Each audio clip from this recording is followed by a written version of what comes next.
क्या हो अगर एक सबसे कमजोर और फट्टू सा लड़का अचानक से एक ऐसी S class system ability awaken कर ले जिसे देखकर लिटरली गॉड्स के भी पसीने छूट जाएं। Welcome to the S series. आज हम जिस एनिमे की कहानी को एक्सप्लेन करने वाले हैं उसमें हमारे मेन कैरेक्टर का लेवल अप इतनी भयंकर स्पीड से होता है कि बाकी सारे ओपी कैरेक्टर्स उसके आगे बच्चे लगते हैं। इस एनिमे में एक्शन और थ्रिल का ऐसा डोज है जो तुम्हारा दिमाग हिला देगा। तो अपने ईयरफोन्स लगा लो और चलो इस बवाल स्टोरी को बिना किसी पकाने वाले फिलर के शुरू करते हैं। कहानी की शुरुआत आज के मॉडर्न जापान से होती है, जहां हमारा मेन कैरेक्टर आउरी अपनी छोटी बहन अकारी के साथ एक एकदम शांत जिंदगी बिता रहा था। लेकिन इनकी इस खुशी को तब ग्रहण लग जाता है जब उसकी बहन को एक ऐसी खौफनाक और लाइलाज बीमारी जकड़ लेती है जिसका आज तक कोई क्योर नहीं बना है। इलाज का खर्चा इतना भयंकर था कि आउरी जैसी एक आम पार्ट टाइम नौकरी करने वाले के लिए इसे चुकाना बिल्कुल नामुमकिन था। इसलिए रातों रात मोटा पैसा छापने की मजबूरी में वो सोशल मीडिया की दुनिया का रास्ता चुनता है। अब बदकिस्मती से वो कोई एटीट्यूड वाली छपरी लड़की तो था नहीं जो इंटरनेट पर अपनी रील डालकर लाखों छाप ले। इंटरनेट की कड़वी सच्चाई भाई। तो उसे पैसे कमाने का एक नया जुगाड़ खोजना पड़ा। उसने डिसाइड किया कि वो एक ऐसा मोस्ट हेटेड यूट्यूबर बनेगा जिसे लोग सिर्फ इसलिए देखें क्योंकि वो उससे सख्त नफरत करते हैं और चाहते हैं कि उसे उसके कर्मों की सजा मिले। उसका सोशल मीडिया प्रेजेंस तब रॉकेट की तरह उड़ने लगा जब उसने बड़े बड़े प्रोफेशनल फाइटर्स को चैलेंज करना शुरू किया। वो कैमरे के सामने उन पर अचानक से हमला कर देता, बिना किसी इज्जत के उन्हें बुरी तरह पीटता, उन पर थूकता और फिर एक फट्टू की तरह वहां से भाग निकलता। इन हरकतों ने देखने वालों का खून खौला कर रख दिया। वो लोग उसे एक कायर और कचरा इंसान बुलाते थे जो कभी आमने सामने की फेयर फाइट नहीं जीत सकता। लेकिन आउरी को इन गालियों से रत्ती भर फर्क नहीं पड़ता था, क्योंकि इसी नफरत से उसके व्यूज और चैनल की रीच आसमान फाड़ रही थी। हाल ही में उसने एक बेहद पॉपुलर एमएमए क्रिएटर पर धोखे से हमला करके उसकी जमकर धुलाई कर दी और फिर पुलिस के आने से पहले ही वहां से रफू चक्कर हो गया। ये कांड पूरे शहर में आग की तरह फैल गया। और हर तरफ लोगों को यही बात करते हुए सुनता है कि इस जेक पॉल जैसे बदतमीज यूट्यूबर की जमकर हड्डियां तोड़नी चाहिए। पर हमारा ओपी आउरी एकदम चिल मारता है।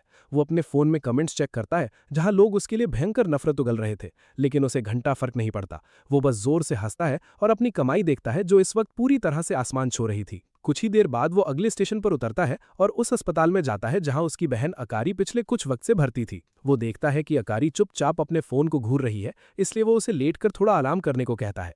अकारी उसे प्यार से जवाब देती है कि वो पूरे दिन से आराम ही कर रही थी और अब वो अपने भाई से बात करना चाहती है। और वो पूछती है कि तुम इतनी देर से कहाँ थे। अब हाउरी उसे अपने पैसे कमाने के इस काले सच के बारे में बता तो सकता नहीं था, इसलिए वो झूठ बोल देता है कि उसे कुछ जरूरी काम निपटाने थे और वो उसी में बिजी था।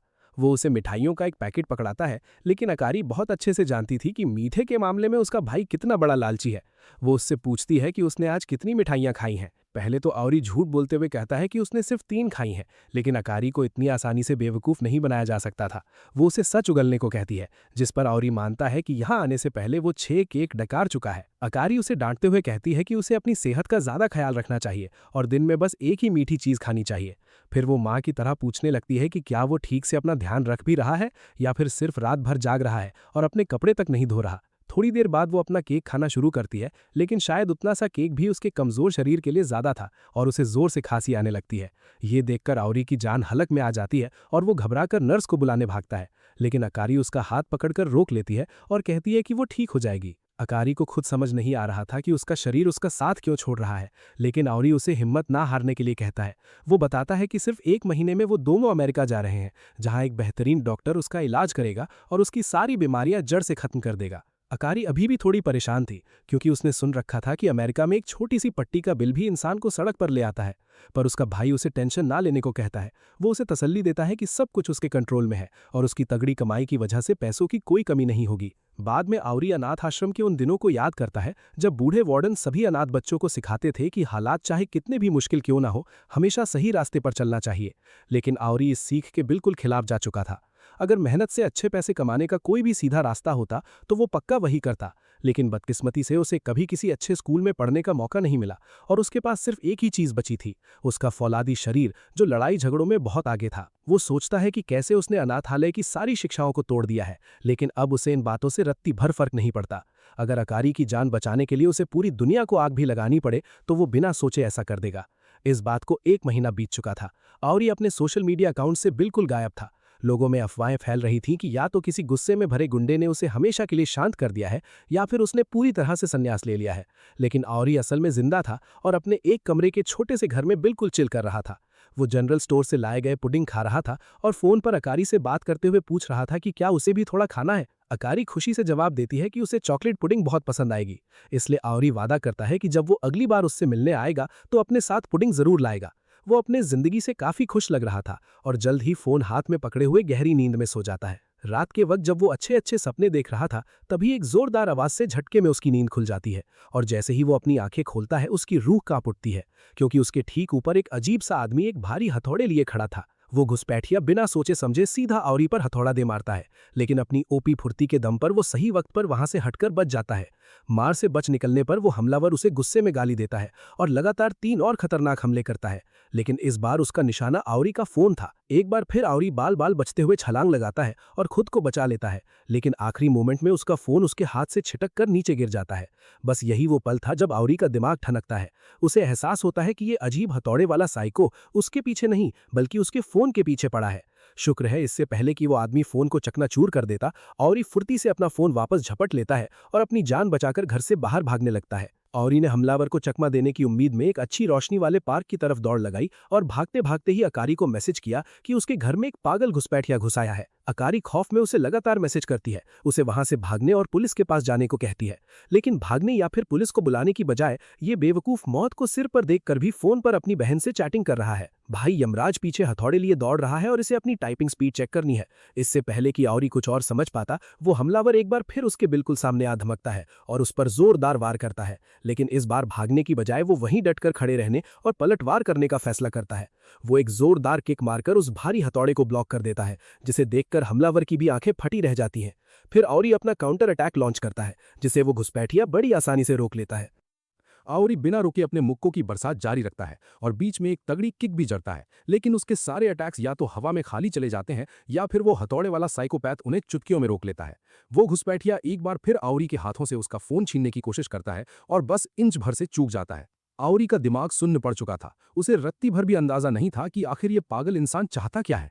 तभी वो घुसपैठिया चिल्लाकर उसका पूरा नाम पुकारता है। वो कहता है कि वो जानता है कि आउरी एक क्रिंज यूट्यूबर है जिसका काम बिना किसी बात के भड़काऊ वीडियो डालना और लोगों को ट्रिगर करना है। वो खुलेआम बेइज्जती करते हुए कहता है कि उसने इसके वीडियो देखे जरूर हैं, पर अपनी मर्जी से नहीं, और इसके वीडियो इतने घटिया होते हैं कि उन्हें देखकर उसे सच में उल्टी आ जाती है। भाई ने बिना लड़े ही ईगो डिस्ट्रॉय कर दिया। ये सब सुनकर आउरी को लगता है कि ये आदमी उन्हीं नफरत करने वाले हेटर्स में से एक है जिसने उसे सबक सिखाने का ठेका ले लिया है। मौत को सामने देख आउरी सीधा अपने घुटनों पर गिर पड़ता है और हाथ जोड़कर गिड़गिड़ाते हुए तहे दिल से माफी मांगने लगता है। वो रोते हुए कहता है कि उसने जो भी घटिया हरकतें की वो सिर्फ पैसों के लिए थीं, क्योंकि उसकी छोटी बहन बहुत बीमार थी और उसका कोई पर्सनल एजेंडा नहीं था। वो कसम खाते हुए कहता है कि बहन के ठीक होने के बाद से उसने ये सब बकवास काम हमेशा के लिए छोड़ दिया है। वो यहाँ तक कह देता है कि ये आदमी चाहे तो उसे जितना मर्जी पीट ले, लेकिन वो भीख मांगता है कि प्लीज उसे हमेशा के लिए शांत ना करे, क्योंकि उसे अभी अपनी बहन का सहारा बनना है। वो उस आदमी से रिक्वेस्ट करता है कि उसके फोन को हाथ ना लगाए, क्योंकि वो अभी अपनी बहन से चैट कर रहा है जो बहुत दूर है और वो उससे अपना कनेक्शन नहीं खोना चाहता। लेकिन दोस्तों, इससे पहले कि वो अपनी बात पूरी कर पाता, बूम, उस आदमी ने अपने हथौड़े से उसके फोन पर एक और जोरदार प्रहार कर दिया।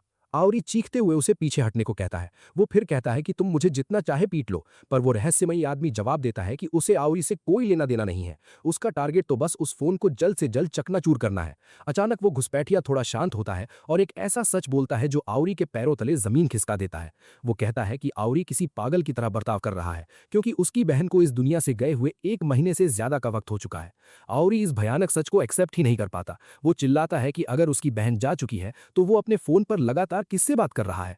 असल कहानी कुछ यूं थी दोस्तों कि अमेरिका ने बिना किसी वजह से वेनेजुएला पर धावा बोल दिया था। इस वजह से अकारी की अमेरिका जाने वाली फ्लाइट कैंसिल हो गई और सही वक्त पर इलाज ना मिलने के कारण अगले ही कुछ दिनों में उसकी तबीयत इतनी बिगड़ी कि उसने हमेशा के लिए अपनी आंखें मूंद ली। अपनी प्यारी बहन को खोने का दर्द आउरी के लिए इतना भयानक था कि वो इस सच्चाई को हजम ही नहीं कर पाया। सदमे में वो अपनी बहन के अंतिम संस्कार तक में नहीं गया और खुद को एक अंधेरे कमरे में कैद कर लिया। वो पागलों की तरह लगातार अकारी को मैसेज भेजता और उससे एक रिप्लाई की भीख मांगता रहता। फिर एक दिन जब वो उदासी में डूबा जंक फूड खा रहा था, तभी स्क्रीन पर कुछ ऐसा हुआ जिसने उसके रोंगटे खड़े कर दिए। उसके मैसेज पर रीड कट्टे का आ गया और अकारी का रिप्लाई आया।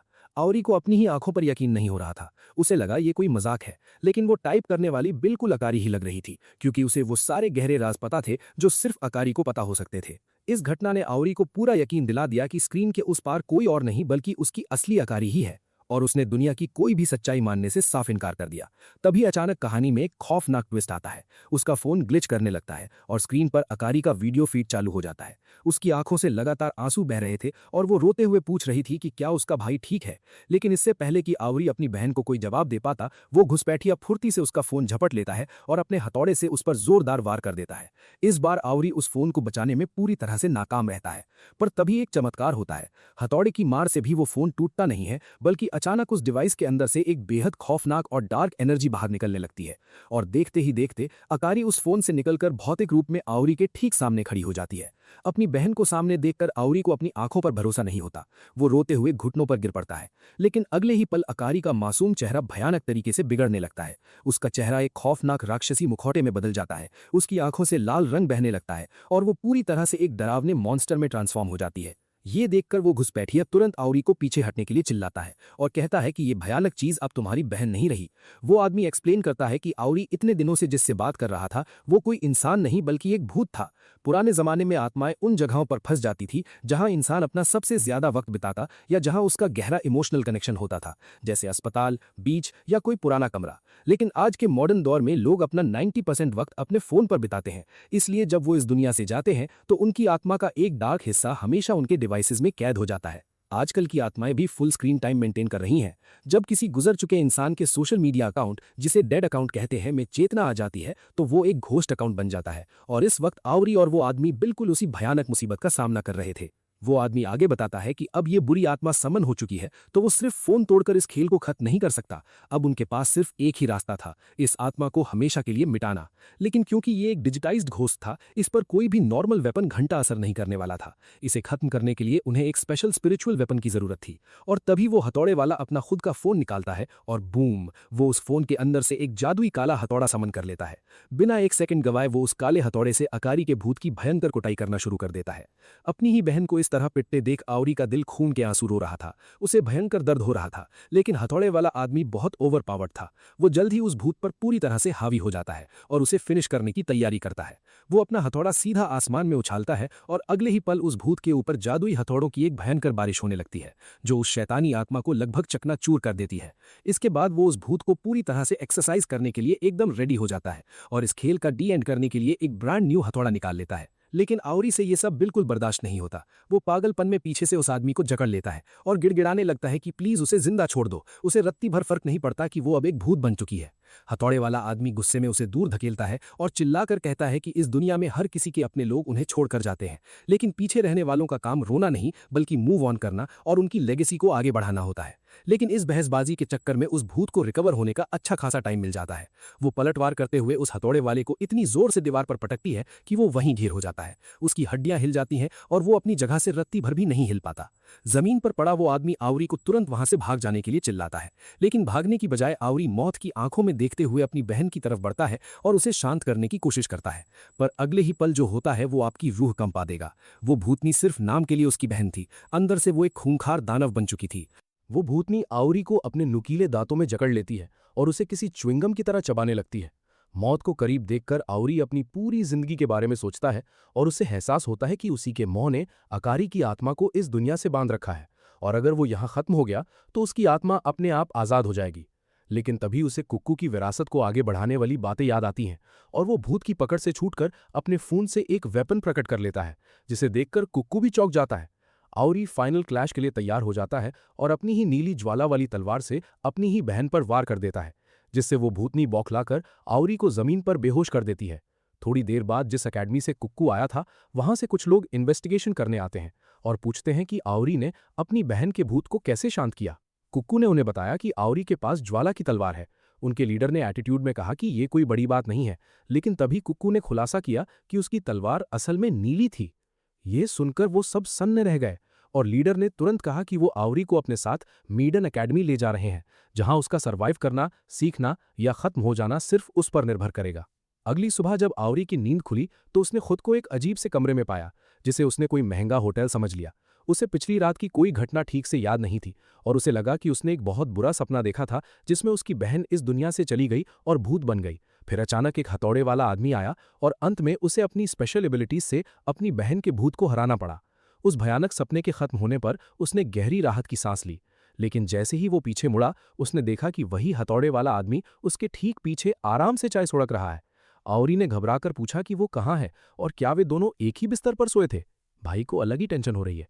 कुक्कू ने जवाब दिया कि उसे ऐसे उल्टे शौक नहीं है, इसलिए आउरी ने उससे अकारी के बारे में पूछा और जानना चाहा कि क्या कल रात की वो सारी बातें सच हैं और उसकी प्यारी बहन के साथ आखिर हुआ क्या था।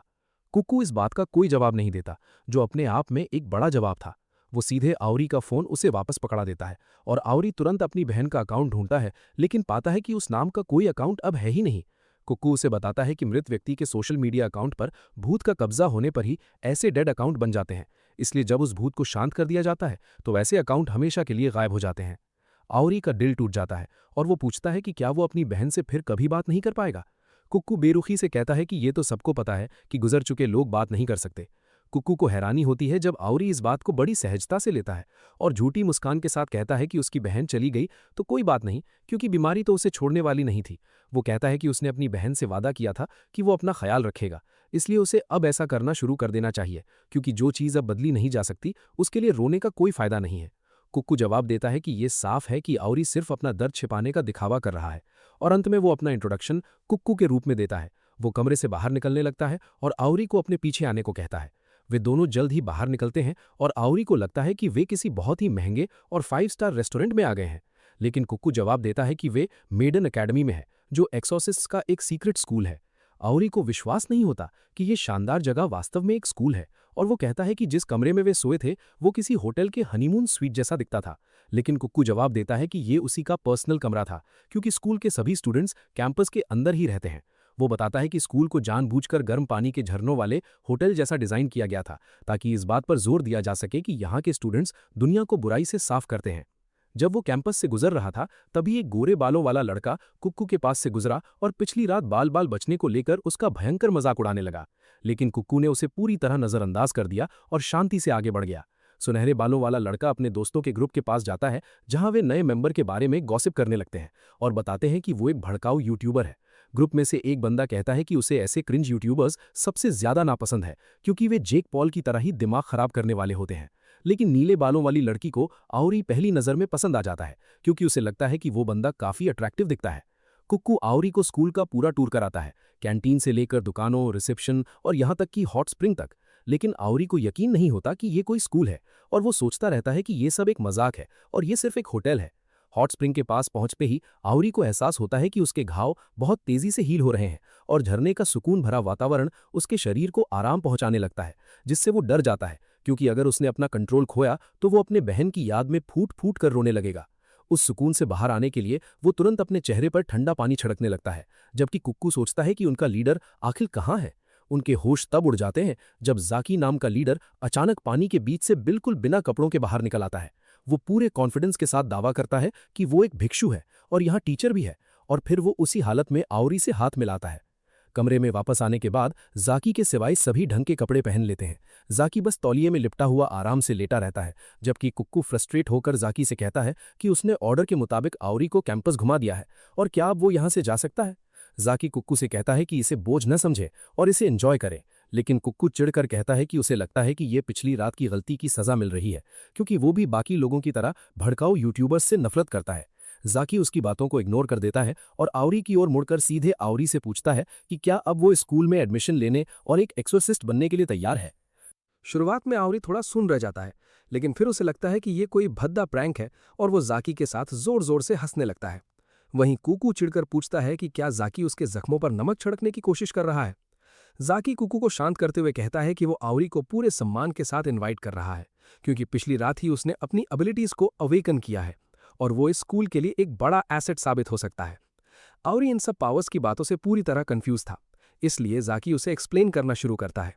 वो बताता है कि एग्जॉर्सिस्ट्स का प्रोफेशन हजारों साल पुराना है, जहां वे हमेशा से इन खूंखार और बुरी आत्माओं से एक ना खत्म होने वाली जंग लड़ते आ रहे हैं। जाकी आगे बताता है कि एग्जॉर्सिस्ट्स अपनी स्पिरिचुअल एनर्जी को रिलीज करने के लिए एक खास टेक्निक का इस्तेमाल करते हैं जिसे साइकोकाइनेसिस कहा जाता है। लेकिन कुछ दशकों पहले इंटरनेट के आने के बाद सब कुछ पूरी तरह से बदल गया। इस साइबर स्पेस ने इन आत्माओं और भूतों के लिए एक ब्रीडिंग ग्राउंड का काम किया। वे सोशल मीडिया के जरिए असल दुनिया में साकार होने लगे।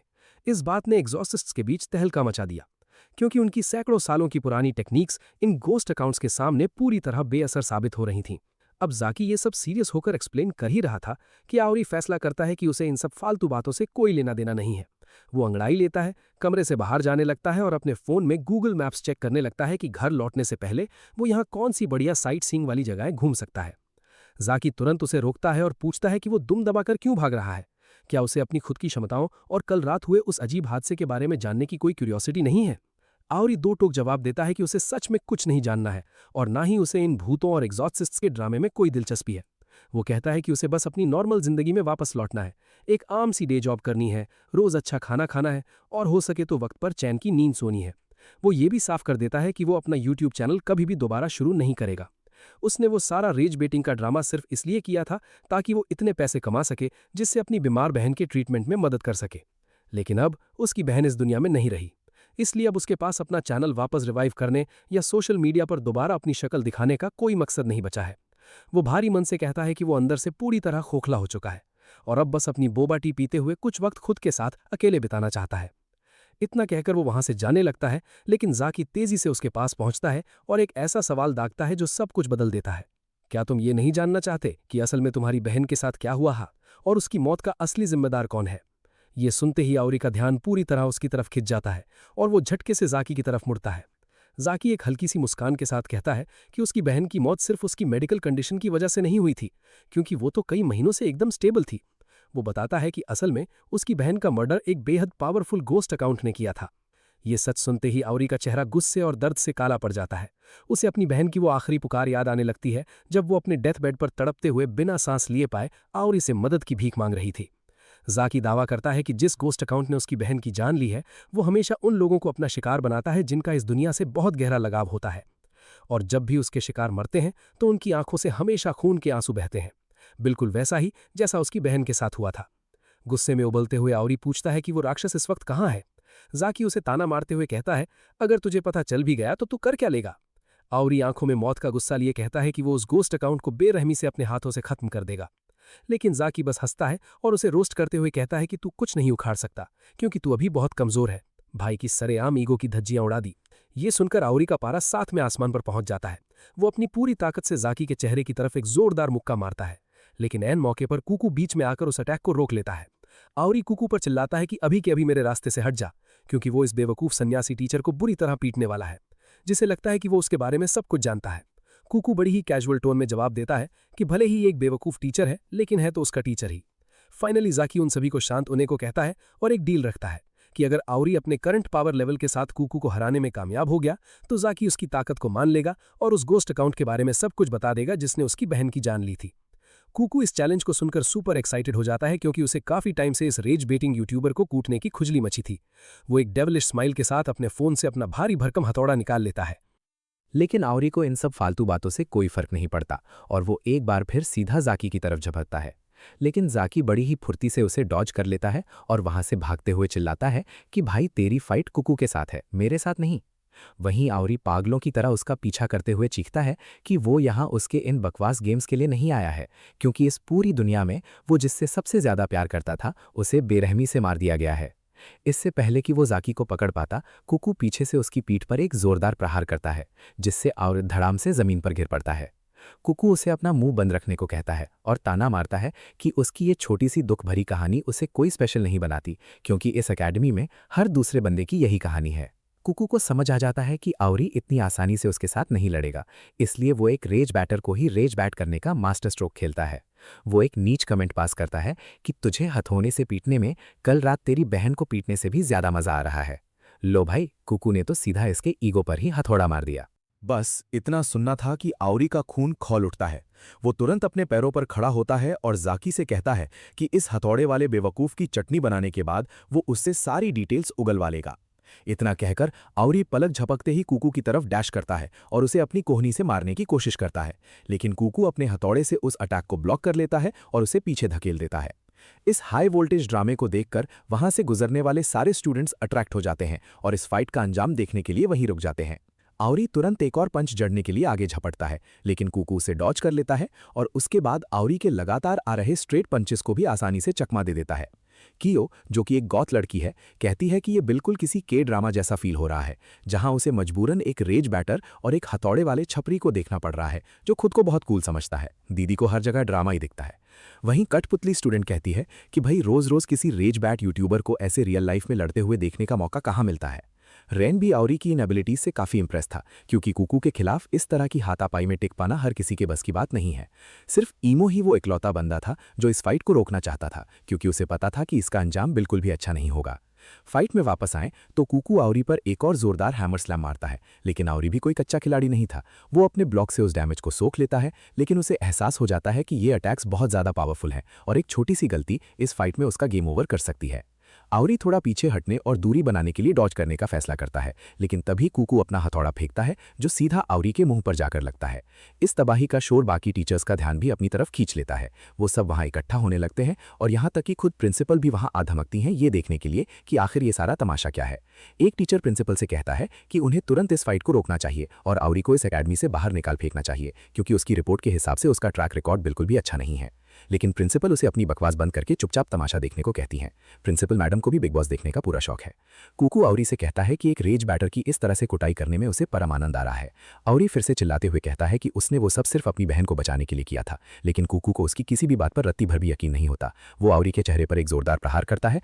वो कहता है कि पैसे कमाने के और भी तरीके थे, पर तूने ये गंदा रास्ता सिर्फ इसलिए चुना क्योंकि ये आसान था और तुझे इसमें मजा आता था। आउरी ने अपना डिफेंस करना बंद कर दिया और कुक्कू ने हथौड़े से उस पर बार बार वार किए। फिर कुक्कू ने अपनी स्पेशल एबिलिटी का इस्तेमाल किया, जिससे उसका हथौड़ा क्लोन होकर कई हिस्सों में बदल गया। उसने उन सभी को आउरी पर बरसा दिया, जिससे वो असहाय होकर जमीन पर गिर पड़ा। तभी जाकी उसके ऊपर प्रकट हुआ और मुस्कुराते हुए बोला कि वो एक जिद्दी फाइटर है, लेकिन कुक्कू की ओपी पावर्स के सामने खाली हाथ लड़ना मानो बंदूकों की लड़ाई में मुक्का लेकर जाना है। इतना कहकर उसने आउरी को अपना फोन निकालने और अपनी स्पिरिचुअल एनर्जी का इस्तेमाल करके इस मुकाबले को बराबरी पर लाने का सीधा निर्देश दिया। आउरी उसके ऑर्डर को फॉलो करता है और अपना फोन निकालता है। तुरंत ही उसमें से एक नीली ज्वाला भड़क उठती है, जिसे देखकर टीचर समेत सभी लोग शॉक्ड रह जाते हैं। वहीं जाकी कहता है कि कल जब कुक्कू ने उसे इस नीली राक्षसी ज्वाला के बारे में बताया था तो उसे रत्ती भर भी यकीन नहीं हुआ था। जाकी कुक्कू को वार्निंग देता है कि उस ज्वाला को न छुए। आउरी थोड़ा कंफ्यूज हो जाता है कि आखिर सब लोग इतना डरे हुए क्यों हैं। जाकी आउरी से कहता है कि वो टेंशन ना ले, बस इस पावर को यूज करने की कोशिश करे। सबको हैरान करते हुए आउरी अपने पैरों पर उस ज्वाला का यूज करने की कोशिश करता है, जिससे उसे एक ओपी स्पीड मिलती है। लेकिन कुक्कू की तरफ डैश करते हुए वो ठोकर खाकर सीधे मुंह के बल गिर पड़ता है। भाई ब्रेक फेल हो गए। जाकी भी दंग रह जाता है, क्योंकि आउरी इतनी तेज दौड़ा था कि कोई उसे ठीक से देख तक नहीं पाया। अगर वो खुद को संभाल लेता तो लड़ाई वहीं खत्म हो जाती। हालांकि अभी आउरी रुका नहीं था। वो एक बार फिर कुक्कू पर झपटा, अपनी स्पीड से उसे चकमा दिया और एक ऐसा जोरदार मुक्का जड़ा जिससे कुक्कू के गाल पर खून की एक लकीर छप गई। इस झटके से कुक्कू बुरी तरह चिढ़ जाता है और आउरी पर अपना हथौड़ा चलाना शुरू कर देता है। आउरी हर वार से बचता है, लेकिन जैसे ही उसे लगता है कि वो कुक्कू को हरा देगा, वो बुरी तरह हार जाता है। गुस्से में पागल कुक्कू अपने हथौड़े का साइज और बड़ा कर लेता है और वो लगभग आउरी के टुकड़े टुकड़े कर ही देता है। आउरी बाल बाल बचता है, लेकिन कुक्कू एक और ऐसा हमला करता है जो आउरी का दी एंड कर सकता था। तभी जाकी बीच में कूद पड़ता है और अपने जादुई पंखे को घुमाकर उस हमले को रोक देता है। जाकी कुक्कू को बताता है कि उसने हद पार कर दी है।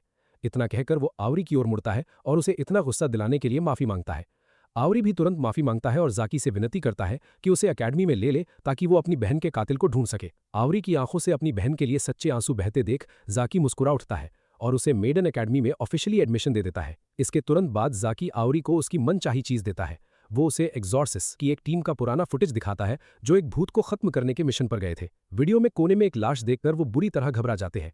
तभी उनकी नजर सामने पड़े एक स्मार्टफोन पर पड़ती है और अचानक उसमें से एक खौफनाक भूत बाहर निकलता है। एग्जॉर्सिस्ट का लीडर अपने फोन से उस भूत को स्कैन करके उसकी और डिटेल्स जुटाता है। उसे पता चलता है कि सिस्टम के डेटाबेस में उसकी पूरी जानकारी मौजूद है।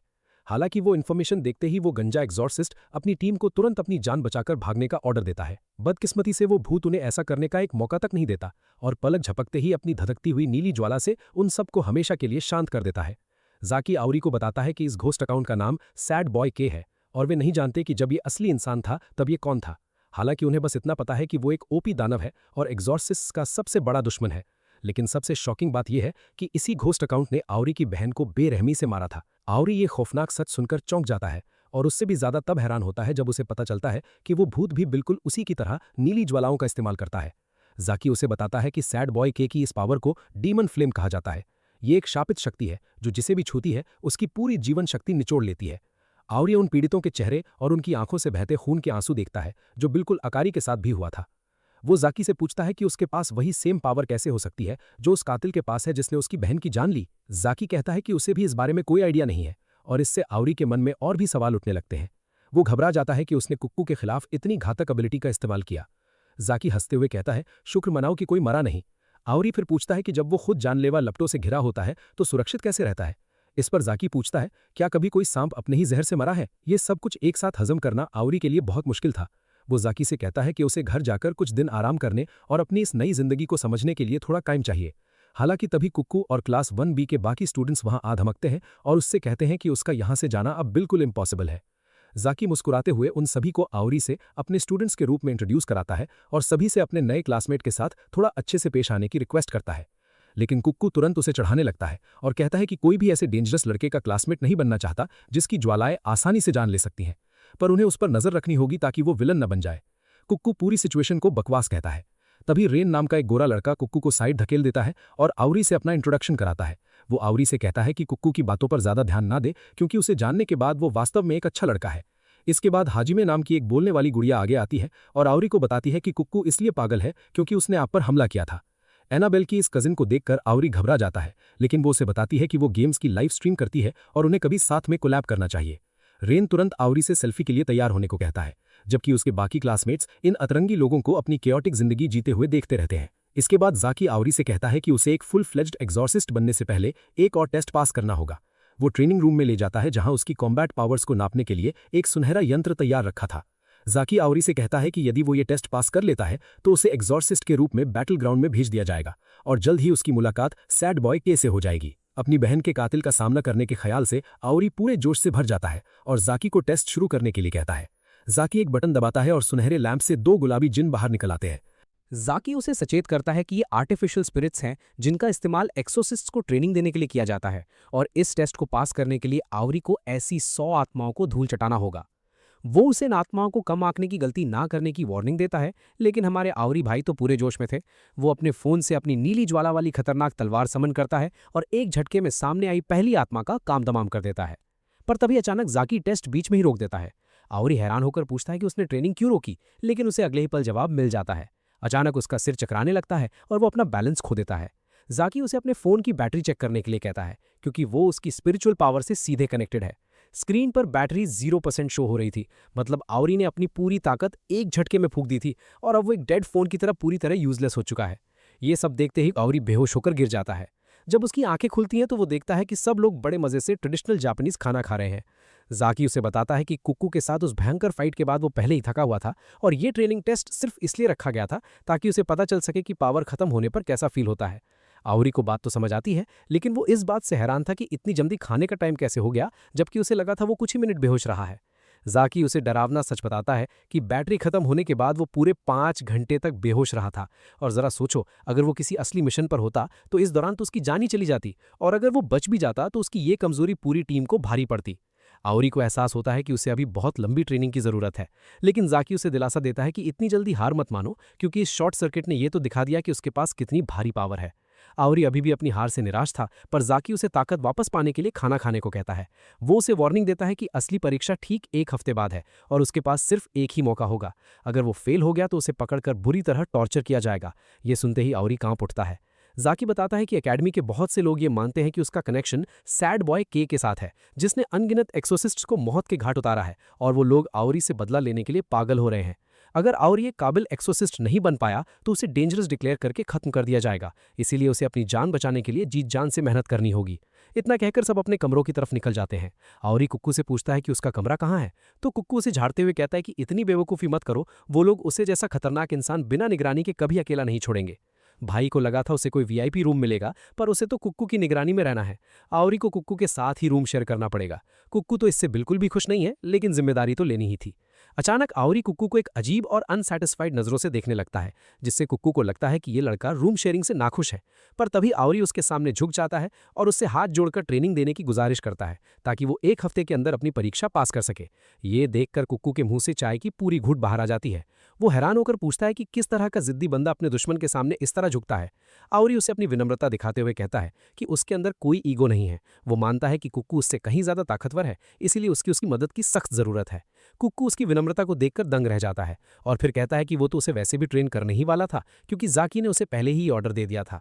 दरअसल जब आउरी ट्रेनिंग हॉल में बेहोश पड़ा था, तभी जाकी ने कुक्कू को उसे ट्रेन करने का हुक्म दे दिया था।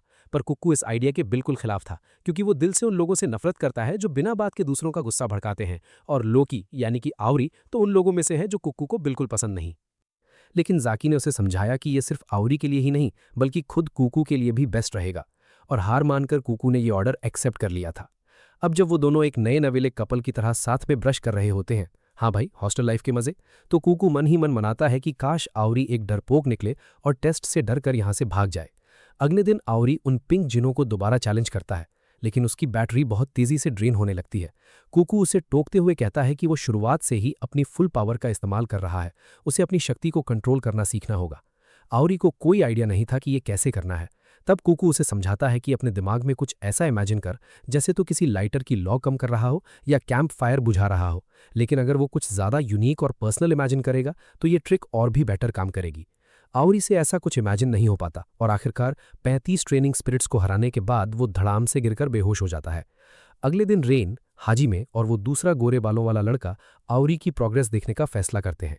वो इम्प्रेस थे कि सिर्फ 2 दिन पहले ही अपनी एबिलिटी अवेकन करने के बावजूद वो इतनी आसानी से 30 का आंकड़ा पार कर पा रहा था। हालांकि इस बार वो 31 पर ही बेहोश हो जाता है। इसलिए अगले दिन वो एक गजब का जुगाड़ सोचता है। वो खुद को कैफीन से फुल कर लेता है ताकि उसे नींद या बेहोशी ना आए। लेकिन इतना सब करने के बाद भी वो सिर्फ 41 प्रैक्टिस डमीज को ही हरा पाता है। अगले दिन उसकी एफिशिएंसी थोड़ी बढ़ती है और वो 49 डमीज को हरा देता है। यहाँ तक कि क्लास की वो गौथ लड़की भी अब ये देखने आ जाती है कि आखिर ये बंदा कर क्या रहा है। आउरी चाहे जो कर ले वो आधे का आंकड़ा भी पार नहीं कर पा रहा था, और कुकू उसे बार बार कुछ ऐसा इमेजिन करने के लिए कहता रहता है जो उसे अपनी पावर कंट्रोल करने में मदद करे। छठे दिन के अंत तक भी आउरी की कोई प्रोग्रेस नहीं होती और वो इस फ्रस्ट्रेशन से बचने के लिए स्टफ्ड बंस खाने का फैसला करता है।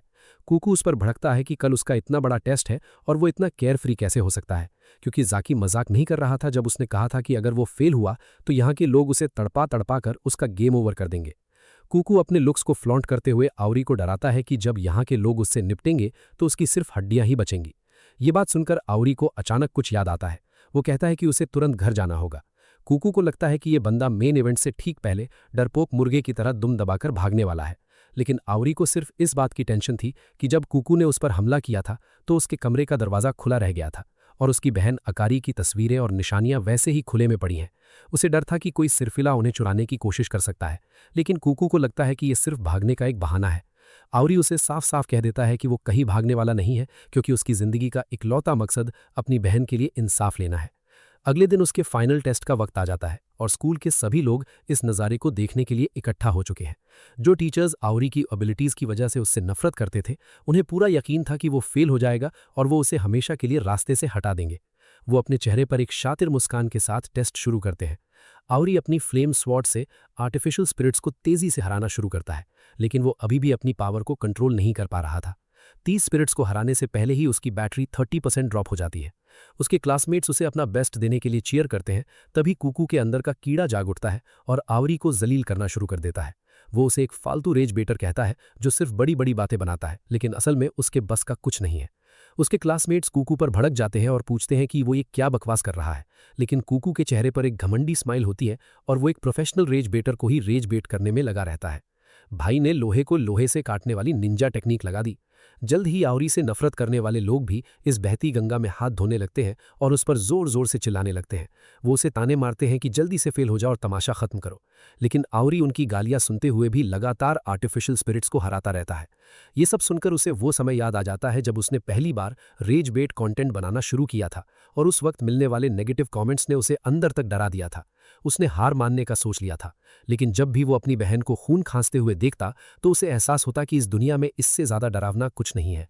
वो अपनी बहन के इलाज के लिए पैसे कमाने की खातिर कुछ भी करने को तैयार था, और उसी पल उसने अपने हेटर्स को उन लोगों के रूप में देखना शुरू कर दिया था जो अपनी नफरत के जरिए उसे पैसे कमाने में मदद कर रहे थे। उस पल ने उसे अपने इमोशंस को कंट्रोल करना सिखाया था, और आज आउरी उसी फीलिंग का इस्तेमाल करके अपनी पावर को सही तरीके से चैनलाइज कर पाता है। अब उसकी फ्लेम स्वॉर्ड छोटी और कहीं ज़्यादा शार्प हो जाती है और वो बिना बेहोश हुए 100 प्रैक्टिस डमीज को चकनाचूर करने में कामयाब हो जाता है। ये देखकर किसी को अपनी आंखों पर यकीन नहीं होता, लेकिन जाकी को समझ आ जाता है कि ये सब कूकू के मास्टरमाइंड प्लान का हिस्सा था। कूकू ने जानबूझकर भीड़ को आवरी के खिलाफ भड़काया ताकि वो एक रेज बेटर वाले माइंडसेट में जा सके, और इसी बफ की वजह से वो अपनी पावर को कंट्रोल कर पाया। हालांकि वो लंबे बालों वाला बंदा जो आवरी से सबसे ज्यादा नफरत करता था, उससे ये रिजल्ट हजम नहीं होता। वो फिर से मशीन चालू कर देता है और टेस्ट डमीज का सबसे पावरफुल और खूंखार वर्जन समन कर लेता है। लेकिन किस्मत से आवरी भी सिर्फ टेस्ट पास करके सेटिस्फाइड नहीं था। वो अपने अंदर के शैतान को खुला छोड़ देता है और उन खतरनाक स्पिरिट्स को भी बेरहमी से तबाह कर देता है। अंत में वो पूरे 161 स्पिरिट्स का खात्मा कर देता है और तभी मशीन की पावर खत्म हो जाती है।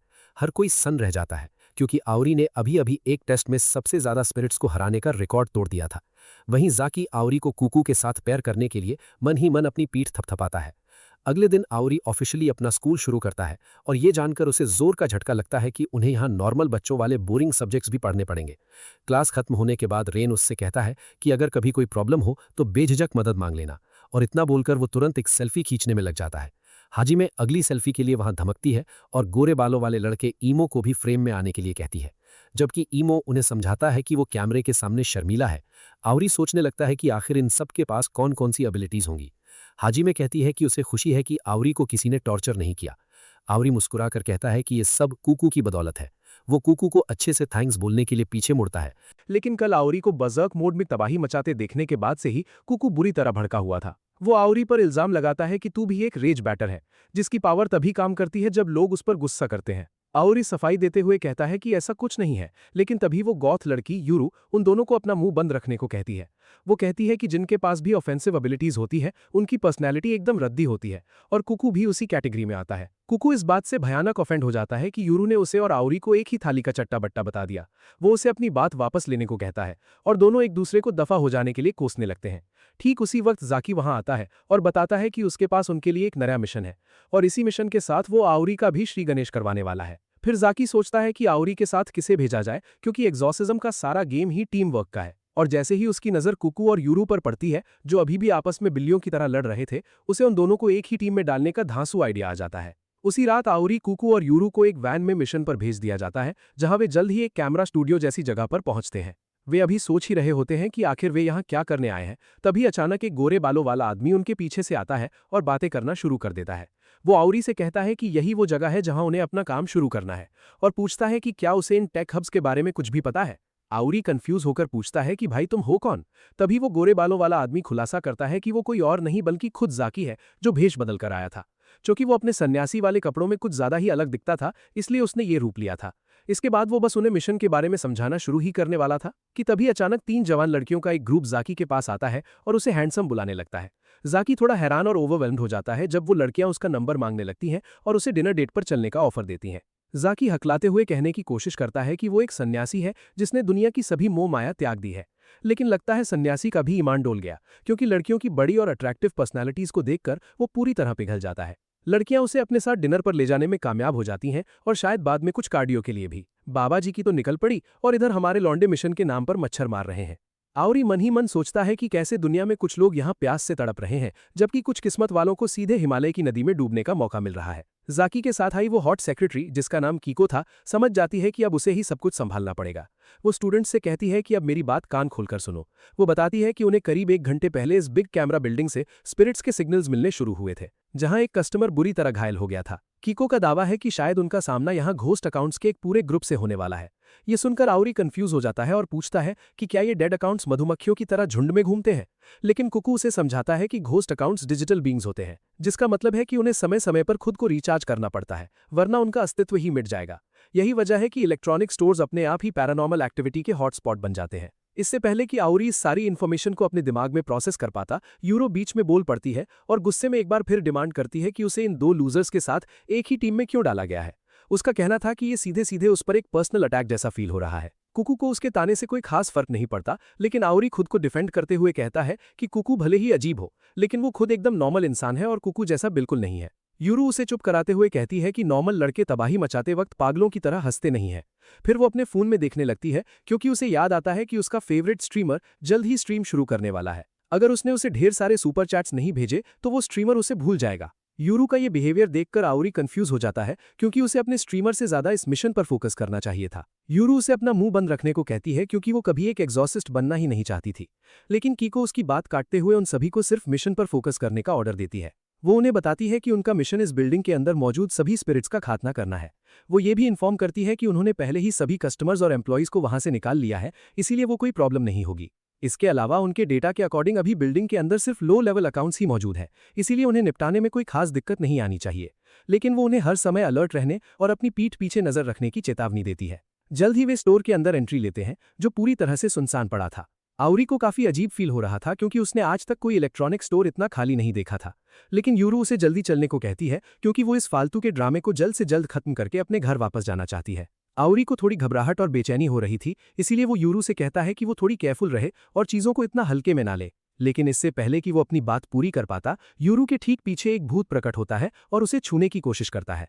डर के मारे आउरी के गले से आवाज ही नहीं निकल पाती। लेकिन यूरू बिना जरा सा भी घबराए बड़ी आसानी से साइड हटकर उस अटैक को डॉज कर लेती है। वो तुरंत अपना फोन निकालती है और अपनी स्पेशल एबिलिटी को एक्टिवेट करती है, जिससे उसका हाथ एक अजीब और खौफनाक दिखने वाली गन में बदल जाता है। वो तुरंत उस गन से स्पिरिट पर एक चिपचिपा सा चीज फायर करती है। वो आत्मा उस गोंद जैसे सब्सटेंस में पूरी तरह फंस जाती है और वहीं की वहीं चिपक जाती है। इतनी अजीब लेकिन धांसू एबिलिटी देखकर आउरी काफी इंप्रेस हो जाता है। लेकिन कुकू उसे वॉर्न करते हुए कहता है कि इसके ज्यादा करीब मत जाना क्योंकि ये एक सर्टिफाइड स्टॉकर है। वो बताता है कि ये किसी के पॉप बैंड ग्रुप की अंधी फैन गर्ल है और उसके एक मेंबर के साथ अपने दिमाग में ही एक पैरासोशल रिलेशनशिप बनाकर बैठी है। कुकू दावा करता है कि यूरू उस मेंबर को हर जगह फॉलो करती है, उसकी हर फोटो लाइक करती है और उन्हें जूम इन करके छोटी से छोटी डिटेल निकालती है, जिससे उसे पता चल सके कि वो बंदा इस वक्त कहाँ है। यहाँ तक कि वो उस लड़के की आंखों में दिखने वाले रिफ्लेक्शन को भी चेक करती है ताकि ये कंफर्म कर सके कि उसके आसपास कोई दूसरी औरत तो नहीं है। FBI वालों को तो यूरू से ट्रेनिंग लेनी चाहिए। कुकू आगे बताता है कि यूरू के पास अनगिनत फेक अकाउंट्स हैं जो उसने इसलिए बनाए थे क्योंकि उसकी क्रीपी हरकतों की वजह से उसकी असली आईडी बार बार बैन कर दी जाती है। तो दोस्तों, इसी के साथ इस धांसू सीरीज का पार्ट 1 यहीं पे खत्म होता है। लेकिन टेंशन बिल्कुल मत लेना क्योंकि इसका पार्ट 2 कल ठीक शाम 7 बजे चैनल पर आ जाएगा। तो बस थोड़ा सा वेट करो और हाँ, वीडियो को लाइक और चैनल को सब्सक्राइब करके एक मस्त सा कमेंट ठोक देना। वीडियो पूरी देख ली लेकिन सब्सक्राइब नहीं किया ना? कंजूसी छोड़ो और बटन दबाओ। वैसे एक बात बताओ, तुम्हें अभी तक इस पूरी स्टोरी में कौन सा बंदा या बंदी सबसे बेस्ट लगी? अपना फेवरेट कैरेक्टर कमेंट्स में जरूर बता देना। चलो अब सीधे नेक्स्ट पार्ट में मिलते हैं।